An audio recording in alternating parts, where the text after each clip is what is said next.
Goeienaand, baie welkom op For Anglers, die digitale platform wat hengel lewendig hou en dis nog 'n episode van Aanlyn met Supercast en ons het 'n ingevoerde kandidaat hier van daaronder in die Kaap. Skalla, stel hom vir ons voor. Weet jy, ja Werner, ek het vandag toe ek nou so ry toe dink ek, weer is nou tipies daai ou bulle met die harde horings en die merke op die horings en maar hulle moet nie 'n fout maak om te dink dat daai ou bulle nie meer kan hardstamp nie. Hulle het nog baie van hulle en weet jy, ek dink Jaco, ek en jy kom nou, ek wil sê 25 jaar saam.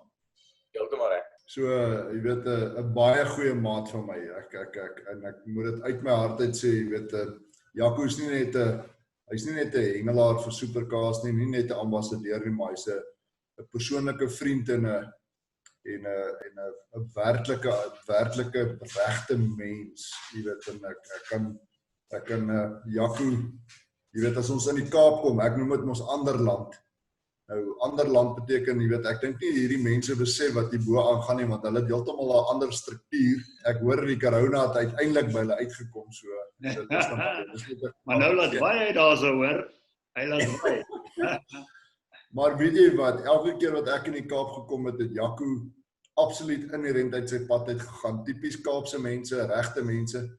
So ou Jaco, soos ek hom altyd noem, jy weet, welkom. Jaco Goodwin, hy is seker een van seker die beste hengelaar wat die Kaap nog ooit opgelewer het. Nou ja, ek het ook al die voorreg gehad om so 'n paar jare diens te doen in die Protea span saam met Jaco. So, ons ken mekaar ook goed. Nou, Skalk, waaroor praat ons vanaand? Weet jy, ja, ek dink inherent het Jaco, ek weet nie van die fyn hengel nie. Dit pla my nog 'n bietjie met die fyn hengel wat ons sê, so ons gaan so 'n bietjie krapkarring oor die fyn hengel en natuurlik dan nou winterhengel. Maar jy weet, as ek net so 'n bietjie kan noem wat Jaco al gedoen het, jy weet, hy het op nasionale vlak al opgegooi, die karp faset hanteer, die paal faset hanteer, die feeder faset hanteer. Ek dink Jaco, as ek reg is, jy net in feeder nog nie Protea klere nie, maar jy weet, so as dit kom by wat is die regte woord wat ek sê, metodies en finiekigheid, dink ek is Jaco een van die mees onderskatte hengelaars wat daar is in die land. Dis waar, en nou moet jy met die ou begin, hy sou daaroor sê as ons begin bream en roach en al daai goeters praat, en ons praat van klein, fyn benaderings, weet hy gaan haal hom daar ver. So, nou ja, Jaco, bestaan winterhengel in die Kaap? Man, net soos dat ons nog steeds op level 1 is wat die coronavirus aanbetref, is daar nie regtig iets soos winterhengel in die Kaap nie. Ons is redelik bevoorreg dat ek dink ons vang redelik gereeld nog mooi sakke vis in die Kaap. In die verlede het ons 'n kompetisie altyd hier aangebied. Ons het die vissoring genoem in die middel van die winter, wanneer die manne daarbo verskriklik sukkel om vis te vang, het ons nog maklik sakke van 50 en 60 kg vis hier by ons gevang, selfs in Kwaggaskloof en in Sequoia. Sequoia was altyd die plek waarna ons gegaan het. Maar ons winterhengel kan moeilik raak. Dis verseker so. En soos Skalk sê, daar's 'n tyd en 'n plek vir fyn hengel, en soos Werner ook sê, jy weet, hou dit maar 'n agtergrond van ander tegnieke wat 'n mens moet toepas. En ek dink die voordeel wat 'n mens het as gevolg van die feit dat jy deur soveel verskillende fasette gehengel het, is dat, en ek het lank terug vir iemand eendag gesê wat saam met my gewerk het, en hy het actually gedink dit was baie snaaks. Ek sê ek vir maar, jy weet, as jy wil vis vang, moet jy ook dink soos 'n vis. Jy weet, jy moet jouself plaas in die posisie van 'n vis, en jy moet probeer dink, hoe gaan die weeromstandighede om affekteer? Hoe gaan die koue fronte wat deurkom om affekteer? En ek dink as 'n mens daai voeling het, raak dit makliker om jou hengel aan te pas by enige omstandighede. Jy weet, of ons die winter moet gaan hengel en of die somer moet gaan hengel. En jy weet, die eenvoudige ding, hier by ons die voorreg, ons deel wat klein dammetjies waar ons kan hengel. En jy weet, mense is geneig om te dink winterhengel is altyd 'n stadige tipe hengel. Jy weet, jy moet ver gooi en dis meer. En hierdie afgelope week het ons weer gesien dat selfs in hierdie klein dammetjies waar die water relatief diep is teen die kant, as 'n mens jouself mooi toepas, dan sien jy dat hierdie groot vis kom hier in die agtermiddagse tyd kom hulle letterlik in die wal in, want die water is 'n bietjie warmer daar. en jy vang daai vis letterlik 2-3 meter van die kant af, en mense kan dit nie glo nie, maar weer eens, dink jouself in die posisie van die vis in, wat gebeur met 'n koue front, wat gebeur met koue water, wat gebeur met reën, en al daardie omstandighede, en dit gee al klaar vir jou 'n klein bietjie van 'n voordeel van hoe jy jou winterhengel moet benader. En laaste dingetjie, ek sê altyd, soos ons almal maar doen, jy gaan kyk wat gaan die weer Saterdag doen, jy gaan kyk wat doen die barometer die afgelope tyd, en eintlik begin jy al jou winterhengel hier teen Woensdag beplan. Jy begin jou hengel sessie vir Saterdag, as jy kompeteer in die hengel, begin jy al Woensdag, begin jy al besluit te maak, jy begin al dink aan aaskombinasies, jy begin dink aan stroppe, jy begin aan afstande dink. So dit is eintlik maar 'n deurlopende proses. Jy weet, ons is maar 'n snaakse spesies, ons hengelaars, maar dis ongelukkig waar dit begin. Dit begin nie die oggend as jy by die water aankom nie. Die water, daai oomblik as jy jou kar se deur by die water oopmaak, moet jy al 'n plan hê. As jy nie 'n plan het nie, dan gaan jy sukkel op 'n dag waar die hengel stadig is. Maar Jaco, kom ons gaan nou 'n bietjie terug. Daar's nou 'n deel waar jy my nou heeltemal verloor het, en daai gedeelte sukkel ek mee. Jy het gesê jy moet nou dink soos 'n vis. En ek verstaan dit, en die vis kom nader en so aan, maar hoe sit jy jouself letterlik in jou mind in die vis se skoene, of in sy skubbe, of wat dit ook al jy wil noem? Hoe besluit jy, wat gaan die vis doen, waar gaan hy heen? Hoe dink jy soos 'n vis? Kyk, ek is weer, dit is vir my, is die tipiese tekens as jy by water aankom, is mos nou maar waar die vis gaan speel, en jy kry 'n idee van waar die hengellyn is. Maar, jy weet, as jy praat van vis, dis dalk 'n veralgemening, want dit gaan afhang, jy weet, selfs in die winter, wat gaan jou teikenspesies wees? Jy weet, hier by ons, soms kry jy dat, in Brandvlietdam as dit baie koud raak, gaan jy nie noodwendig altyd karp vang nie, maar jy gaan skielik meer witvis begin vang. Witvis is 'n tipe geelvis. En jy moet jouself in daardie scenario's indink. Jy weet, is barber 'n teikenspesie by julle, is moddervis 'n teikenspesie. So wat spesifiek gaan die teikenspesie wees? Eenvoudige ding as jy vra, hoe dink ek myself in? As ek byvoorbeeld weer daar struktuur by my in die water, glo vir my, dit is eintlik beter om na die struktuur toe te hengel in winteromstandighede, as om byvoorbeeld weg te hengel daarvan af. Want die vis is nie aktief nie, hulle metabolisme is baie laag, hulle vreet nie verskriklik baie nie, en hulle beweeg nie verskriklik baie rond nie. So, jy wil graag, as jy ergens 'n voordeel kan kry op water, wil jy dit graag benut. As jy weet daar's 'n drop-off op 'n sekere oewer wat jy hengel, dan wil jy dit graag ondersoek. Dis tipies die goed wat jy gaan doen, wat die karphengelaars baie goed doen, is my feature finding te doen. Maar as jy weet van sulke tipe goed, is dit tipies die goed waar jy jouself indink, en sê maar, dis die voordeel wat ek gaan gebruik bo die volgende hengelaar. Dit is wat ek sê, ou jouself moet plaas in 'n visse posisie. Dieselfde as jy begin, en jy sien daar is, soos wat ons byvoorbeeld nou paling op gedoen het, en jy weet, ons gaan dalk nou die dissiplines verweef, maar jy weet so goed, as jy daai paal uitgesit en die flout steek oor die water uit, dan sien jy daar's vis. Jy kan sien daar's beweging op die lyn, en dieselfde moet oeverhengel. En die groot geheim is om daai vis wat op jou voerplek is, te oortuig om jou aas op te tel. En die aasaanbieding so te manipuleer, dat op die einde van die dag vir die vis aanloklik is om die vas, en nie net aanloklik, maar ook maklik is om die aas op te tel. Jy weet, daar begin goed soos byvoorbeeld gebruik jy 'n mieliepit teenoor 'n floutie 'n groot rol speel.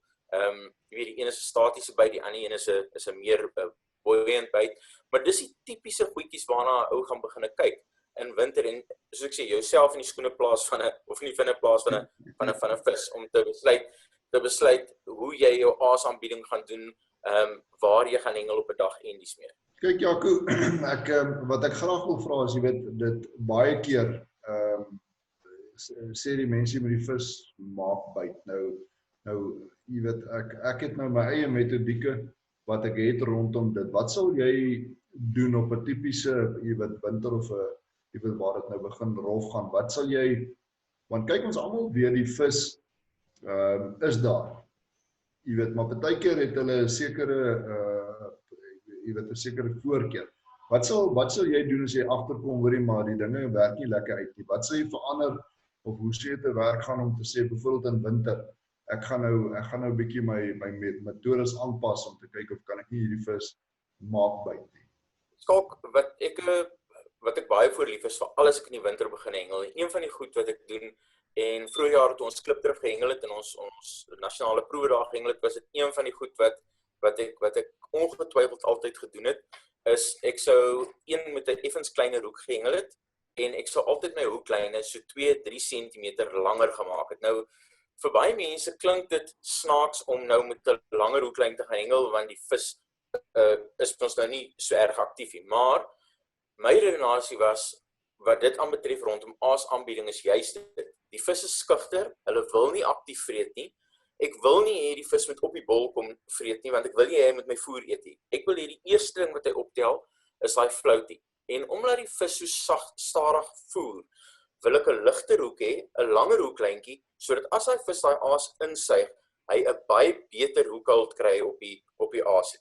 Nou, ek sou soms met ligter hoeklyne ook gehengel het, wat beteken jy gaan die vis nou baie sagter speel, maar dit is een van die eerste goed wat ek doen moet kom ons sê, ekstreem winterhengel, as ons weet, jy gaan vir die dag miskien 10 vis vang. Jy weet, waar 'n sone gewen word, dalk met 3 of 4 vis, is ek lief daarvoor om my hoeklyntjies effens langer te maak, gaan een hoekie kleiner, en maak seker dat as die vis die aas optel, jy hom ordentlik kan haak, want ek sê weer, hy is nie aggressief op die voer nie, hy gaan waarskynlik inkom na die voerbol toe en hang rondom die voer, maar hy wil nie vreet nie, sy metabolisme sê nie vir my kos nodig nie, maar hy gaan daar, soos wat ek nou sê, maar rondvroetel rondom die aas, en die eerste ding wat ek wil hê hy moet optel, is daai floutie wat so eentjie weg lê van die bol af. So ek gaan nie in die winter noodwendig my aas weer terugdruk byvoorbeeld in die bol nie. As ek dit doen, gaan ek dit verskriklik liggies doen, dat ek weet as daai bol die water slaan, daai aasies wegkom van die voerbol af. Tipies wat ek ook sou doen is, ek sou byvoorbeeld my boonste hoekie doelbewus laat opskuif teen my skaglyntjie van die rietvlei, dat daai aasie weggaan van die voerbol af as jy gegooi het. Ek hou nie af van om met 'n gummy onder hom te hengel nie, maar ek sal met 'n gummy bo hom hengel, maar ek sal daai aasie toelaat om weg te gaan van die voerbol af, juis omdat ek, soos ek sê, in my gedagtes sê ek, die vis is geïnteresseerd in die voer, maar hy is nie honger nie, hy wil nie vreet nie. So, ek gee vir hom 'n aasie wat ver genoeg daarvan af lê, dat as hy iets wil pesel en hy tel hy aasie op, dan vang ek hom. En dis baie keer daai 1-2 visse wat jy in 'n dag ekstra vang, wat 'n massiewe verskil maak in 'n net. Jy weet, ek sê altyd as ek by spanne betrokke is, sê ek vir die mense, hulle verstaan nie. En ek meen jy is ook al baie lank in die hengel, maar hengelaars verstaan nie hoe belangrik is een vis op 'n dag nie. Ek kan hoeveel keer al tel wat mense zones verloor het, wat spanne SA's verloor het as gevolg van een vis. Nie 100 nie, een. Jy weet, so dit is dit. Jaco, is dit baie keer belangrik dat die vis, of dink jy die vis byt baie keer uit nuuskierigheid eerder as 'n behoefte om te eet? En hoe sou jy dit aanspreek? Nee, verseker. Ek dink nog steeds die vis is geïnteresseerd. Ek dink net hulle kom in na die voer toe. Onthou, dis nie dat hulle vreet net nie aggressief soos in die somer. Ek meen weer eens vanuit ons dissipline uit, en dieselfde met die karphengel. Weet julle dat vir karp spesifiek, en ons is nou ongelukkig nou baie spesifiek met karp, maar jy kan vir daai vis 'n ongelooflike hoeveelheid voer in die somer in die water sit, en hulle vreet net eenvoudig alles op. Maar in die winter vreet hulle nie. Hulle het nie dieselfde wye tempo as wat hulle in die somer met warmer water het nie. So verseker sê ek daai vis en ek sê weer, dis die groot voordeel wat ons met flouties het en met aasies wat 'n neutrale buoyancy het, is dat ek sê soms as jy jou aasaanbieding reg doen, dan gaan jy 'n vis vang met 'n floutie wat nie gevang wou wees nie. Bloot as gevolg van die feit dat hy rondom daai aas gaan soos ek dit nou maar noem, gemeld het. Hy het nou maar asem gehaal rondom daai bol, hy het ingekom om te kyk, hy's nuuskierig. Hy wil dit nie noodwendig vreet nie, maar daai doontjie wat daar eenkant lê is lig genoeg om actually die oomblik as hy sy mond oopmaak en daai water teeg vat om actually in sy mond in te gaan. Jy weet, so jy gaan vis vang wat nie werklik, wil ek amper sê, gebyt het nie. Hy was daar by jou voer, hy was geïnteresseerd, maar hy het nie gewy nie. Dit is as ek dit so kan stel. So dit is hoekom daai aanbieding vir my so belangrik is. 'n Ander ding wat ek baie graag in die winter doen en met ons voere wat ons deesdae en veral ook met die nuwe ekstreem voer, wat vir my ongelooflik is dat in die winter is my aasaanbieding of my voeraanbieding verseker ook heelwat anders as in die somer. Want in die winter wil ek nie hê, en dit klink nou snaaks dalk vir mense as mense so stel, maar ek wil nie hê in die winter dat my voer moet oplos nie. So, maar ek wil ook nie hê my voer moet 'n klipharde bal bly aan die ander kant nie, want die oomblik as jy daai vis vang is winter, bekkies is ook effens sagter, kleiner hoekies soos ek net maar gesê het jy 'n kans dat as daai voer nog op die lyn bly, dat jy daai vis gaan verloor omdat daai voerbal daai hoekie uitslaan. So wat ek baie lief is om te doen in ons supercast voer werk 100% daarvoor is dat as jy jou bol gemaak het in die winter, dan sit jy nog water by en jy brei hom en hy kry 'n verskriklike nice ek sê 'n patty tekstuur. Nou daai voer kan jy vat en jy kan hom gooi so hard jy wil, hy kom nie af nie, maar wat gebeur is die oomblik as die vis daai aas optel en jy tel, dan val hy af en omdat hy daai patty tekstuur het, blus hy nie in daai fyn stukke wat onder op die bodem lê nie. So jy kry soliede stukke voer wat daar bly lê vir 2 ure, 3 ure, 4 ure. Maar dit gaan oor die aanbieding en die manipulasie van die grondvoer wat jy het. So in die winter wil ek hê my voer moet sag wees, maar dit moenie blus nie. In die somer wil ek hê my voer moet sag wees, maar hy moet blus, omdat ek juis wil hê die vis moet aktief en aggressief voer. Winter is dit anders. Winter voer hulle nie aggressief nie. Ek wil hê hy moet inkom, maar ek wil hê die oomblik as daai vis hy asie opgetel het en ek het hom vasgemaak, wil ek hê daai voerbol moet afval en hy moet daar bly. Al lê hy daar in klonte as ek dit so kan stel. Ek het geen probleem daarmee nie, want weer eens, hy los nie op nie, daar's die klein stukkies wat die vis kan voer. En presies hoe bewerkstellig jy dit? Want as jy hom nou sagter maak, dan in my mind is hy nou lekker sag en hy los vinnig op. Maar hoe kry jy dan nou die verskil tussen 'n bol wat oplos en 'n bol wat sag is, maar nie oplos? Weet jy nie, ek het al agtergekom en ons het vroeër jare, ek weet dit is nou maar ongelukkig, ja, dis die geluk om met die voere te werk en spesifiek en dit is nou vir my, jy weet, een van daai goed. Toe ons by die SA's was, het Skalk vir my byvoorbeeld sak van die nuwe extreme voer gegee en daai voer doen presies dit wat ek nou van praat. As jy hom vat en jy bly hom brei, dit is amper soos as jy deeg sou maak en jy bly hom brei in die meel sê ek altyd kom die gluten kom ons nou los en dan raak die meel meer elasties. En jy kry in ons voer baie dieselfde effek. Die oomblik as jy daai voer vat en jy brei hom meer en meer, dan begin daai voer die elastisiteit kry wat hy andersins nie het nie. As jy hom normaalweg sou aanmaak in die emmer, en die ironie van die saak is jy kan dieselfde voer wat jy sou gevat het as jy 'n bol sou gemaak het en hom op die sinker sou sit en hom in die water sit, gaan hy blus. Maar as jy daai selfde voerbol vat en jy bly hom brei, dan gaan jy agterkom daai voerbol begin soos ek sê 'n kleierige tekstuur kry.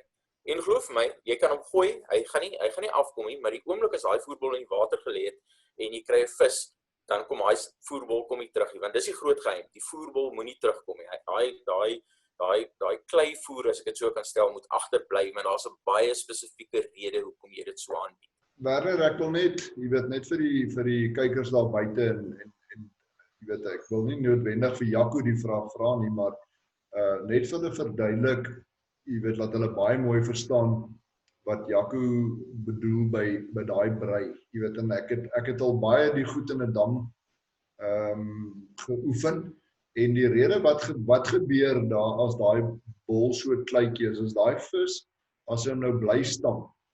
Jy weet, hy kry niks kos daar uit en dis nou presies waar Jaco se metodiek inkom van daai floutie. Hy stamp daai bol, hy kry nie regtig kos nie en die volgende oomblik dryf die floutie rond, hy tel hom op, maar die oomblik wat jy daai visie slaan, sny die lyn inherent eintlik maar daai voerbol af en dan bly daai stukkie of stuk voer of pattyvoer wat hy nou so bly brei het agter. Waar in die somer blus hy letterlik en figuurlik en die voer is los, jy weet, so en ek dink dis hoekom Jaco teruggaan na die floutie toe wat ver van die bol af is, jy weet, vir daai drywende asem.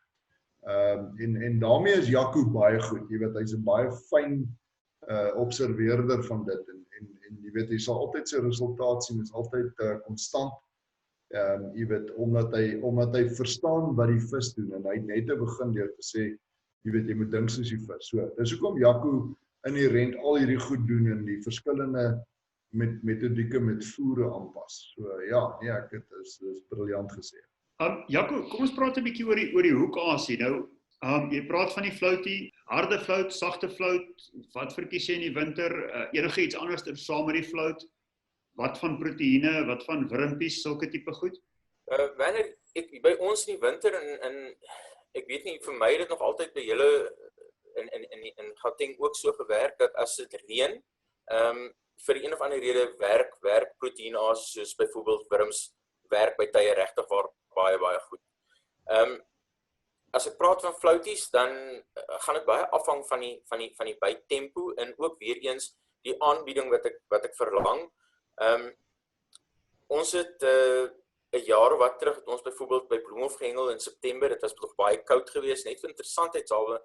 En die voeraanbieding, soos ek nou gesê het, was eintlik nogal redelik krities oor hoe jy die voer byvoorbeeld aangebied het, en net terug te kom na die flouties toe en die hele visse gedrag in die winter en daar het ek self na letterlik 35 jaar se hengel, ek sê altyd as 'n ou sê die dag jy weet alles van hengel af, daai dag jy weet begin jy eintlik maar weer by square one, jy weet dan weet jy regtig niks nie. Maar selfs na 35 jaar het ek besef hoe ons baie keer goed heeltemal oordink. Jy weet ons het net uit die winter uitgekom, maar was 'n koue front, Bloemhof die sloep en korrektiewe dienste as ek reg kan onthou het die magte toernooi gewen, hulle het fantasties gehengel. Maar hulle het absoluut die regte benadering gehad hulle hengel baie meer, of van hulle hengelaars hengel waarskynlik meer gereeld as ons, maar die groot geheim was op die einde van die dag om met klein aasies te hengel. Aasies nie noodwendig op die bol te sit, presies die gesprek wat ons nou net gehad het. En die ander ding waar ek sê waar ons baie keer as hengelaars en Skalk weet dit. Jy weet jy weet ook al baie gehengel het, sal dit weet. Ek sê altyd ons as hengelaars is soms ons grootste vyand. Jy weet want jy maak dinge vir jou wat eintlik baie eenvoudig is, geheel al te gekompliseerd.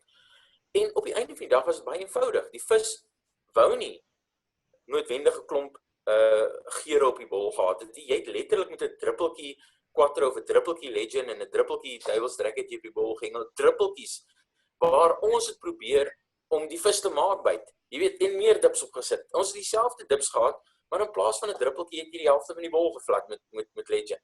Die vis wou dit nie hê nie, want dit is nie, hulle vreet nie aggressief nie, hulle is geïnteresseerd in die voer, maar die oomblik as jy daai te veel van daai geure op die bol sit, dan staan die vis net eenvoudig terug. Waar die ouens wat baie meer konservatief gehengel het in die winter, het actually baie goed gedoen.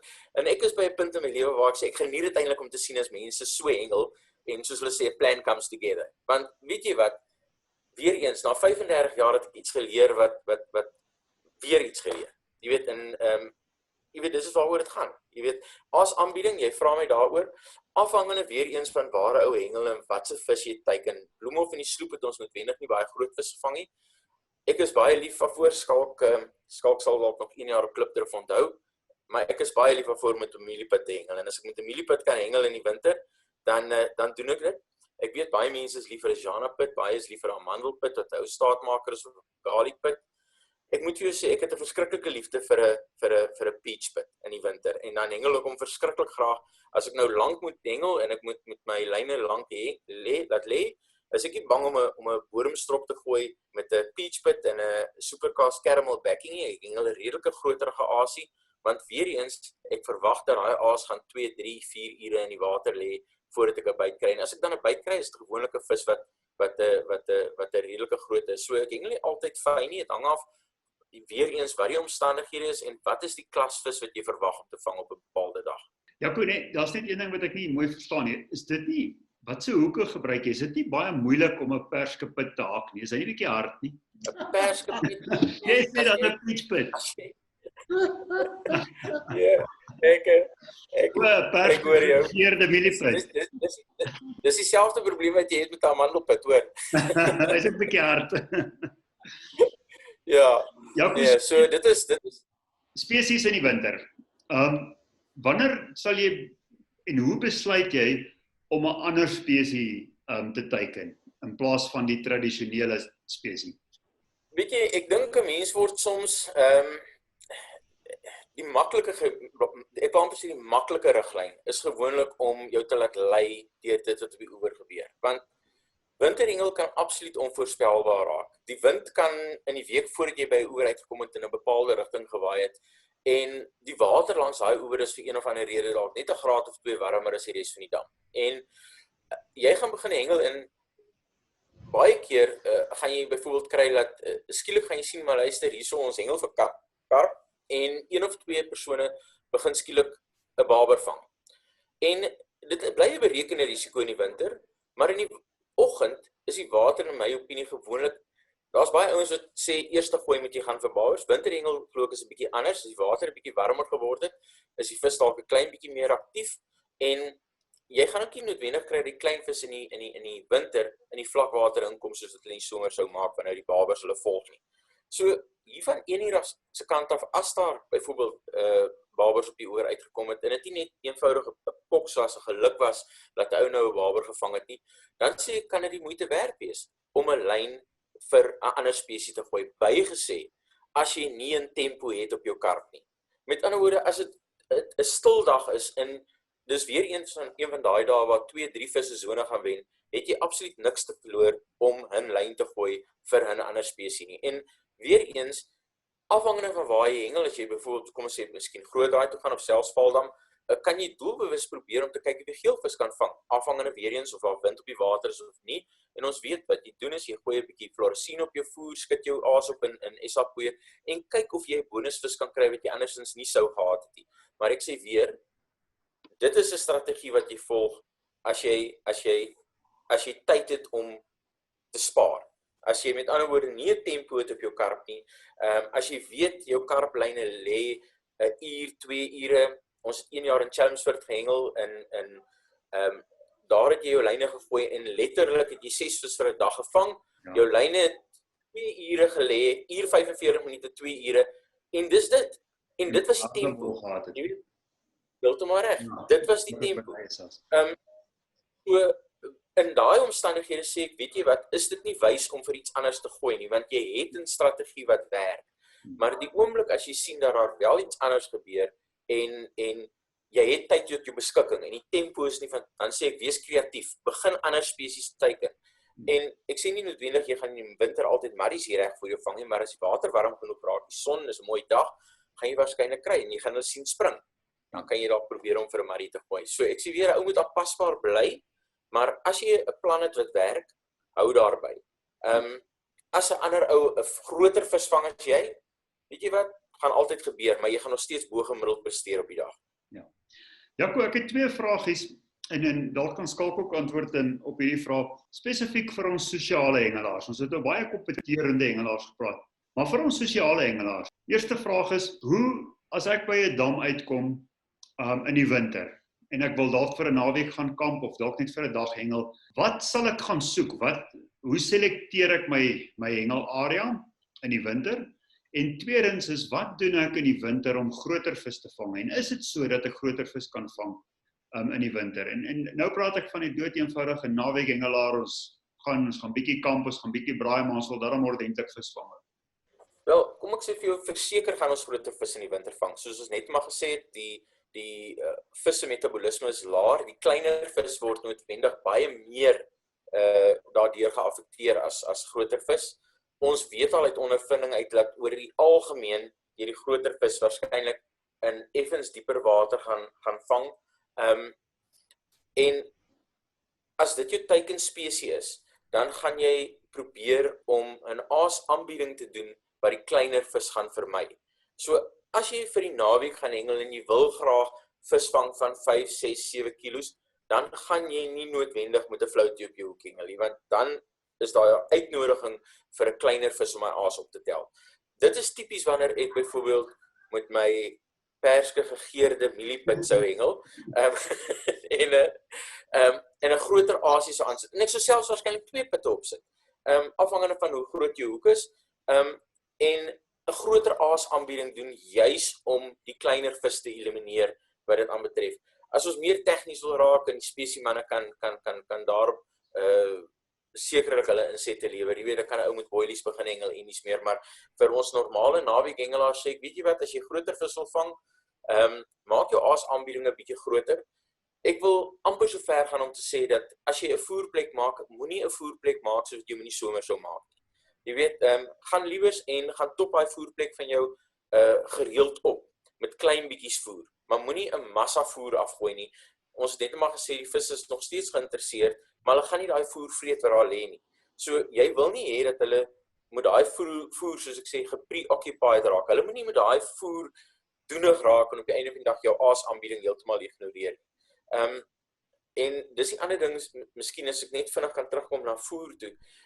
In die somer sal 'n mens baie maklik byvoorbeeld heelpit mielies in jou voer sit, afhangende van waar jy hengel. Dis iets wat ek in die winter nooit doen nie. Juis omdat jy nie die vis soliede aas wil gee om te voer nie, te eet nie. Jy wil nie hê die vis moet iets anders optel as jou hoekaas nie. So winterhengel groter vis, kan 'n mens 'n bietjie dieper waterhengel, verseker 'n groter aas as 'n aas aanbieding. Die enigste ding wat ek net vir die kykers wil vra, as hulle vir daai groter vis in die winterhengel, is moet nie met 2 hoeke hengel. Want 'n groot vis as hy optel noodwendig gaan lyn vat, die kans is baie goed dat jy daai vis met die ander hoek ergens in sy lyf gaan haak. Jy gaan of daai vis verloor of jy gaan die vis seermaak. So dit is redelik krities dat ons net daarna kyk. Ja, ek wil net konsolideer op die voer. Beteken dit, en jy kan net vir myself of hierdie stelling waar is of nie. In die somer sal ek dalk maklik dan met heelpad kaboemielies voer en dalk 'n bietjie tiger nuts of maple peas of so iets, maar in die winter dan eerder met kleiner, fynner grys wat daar bly en nie vir jou groot aase gee, dat die aas die groter partikel in die water is. Perfek, heeltemal korrek. Jy sou miskien dalk soos jy sê, dalk met ietsie soos hemp of soos jy nou sê mieliegrys hengel, iets wat 'n baie fynner partikel is, maar jy wil nie hê die vis met groter stukke aas optel wat hulle baie vinnig gaan versadig maak. Skalk, ons het so 1,5 minuut vir 'n wrap-up van jou kant af as jy wil. Last closing statement. Ek dink ons moet nie uit die oog uit verloor wat het ons het probeer bepaal watter metodieke moet ons toepas. Vir groter vis, ek stem 100% met Jaco saam in terme van die een hoek. Jy weet, veral ons wat nou Vaalrivier hierdie kant hengel, om 'n groter aas te hengel. Jy weet, ek praat van ons oeverhengelaars, soos bijvoorbeeld 'n mieliepit met 'n groot backing, ek is baie lief daarvoor, of 'n ordentlike stuk deeg daar agter. Daar's een ding wat ek gaan verskil van Jaco en dis net as gevolg van my samestelling is ek gaan altyd vlakker water probeer hengel. Die rede daarvoor is omdat die water bietjie warmer word vir 'n klein gedeelte van die dag. Kom ek sê 2 of 3 ure tydperk, jy weet, so ek sal my een stok in daai dieper water gooi, verseker, dit moet jy doen, en dan sal ek altyd daai roumers, as ek dit so kan stel, daai groot vis wat net opgaan vir daai uur of 2 in daai vlakker water, en dan praat ek van omtrent 1,5 meter tot 2 meter water, en ek het al baie vis so uitoorlê as gevolg van die feit dat ek so bietjie anders te gegaan het. So dis maar my opsomming, jy weet, ek dink Jaco is spot on as hy sy opsomming gemaak het. Jaco, die laaste vraag wat ek het. As jy na een dam toe kan gaan in die winter met een strop en een hoek en een aas, wat sal dit wees? Ek sal ongetwyfeld perreby saamvat. Ek sal 'n garlic floutie saamvat en 'n rietvleisstrop. En obviously my supercast extreme voer. En beide die voer en die perreby is van daai produkte wat jy kan die aanwending daarvan, soos ek vroeër probeer verduidelik het, manipuleer. Jy kan besluit hoe jy jou voer wil gebruik en dieselfde met die perreby. Die perreby is my 'n verskriklike en as versatile geur om te gebruik. Behalwe vir die feit dat dit op sy eie baie goed is, kan jy letterlik, weer eens net maar gespraat van druppeltjies, jy kan van 'n druppeltjie aansit tot 'n streepie of die helfte van die bol, as jy nou regtig waar braaf is, vol perreby smeer, maar as jy vir my sê, luister, jy het een strop, een aas en een dip, is dit ongetwyfeld 'n garlic floutie, perreby en extreme voer. En watter dam? Kwaggaskloof. En wat gaan jy vang? Karp. Okay. Daar's hy. Jaco, baie dankie. Daar's 'n lekker koue front op pad daarna die Kaap toe. En ons neem hierdie program nou so 'n bietjie voor Vrydag op. So teen die tyd wat ons Vrydag slaan, is hy dalk al daar. Ek vra asseblief, hou dit daar. moet hom nie opstuur nie.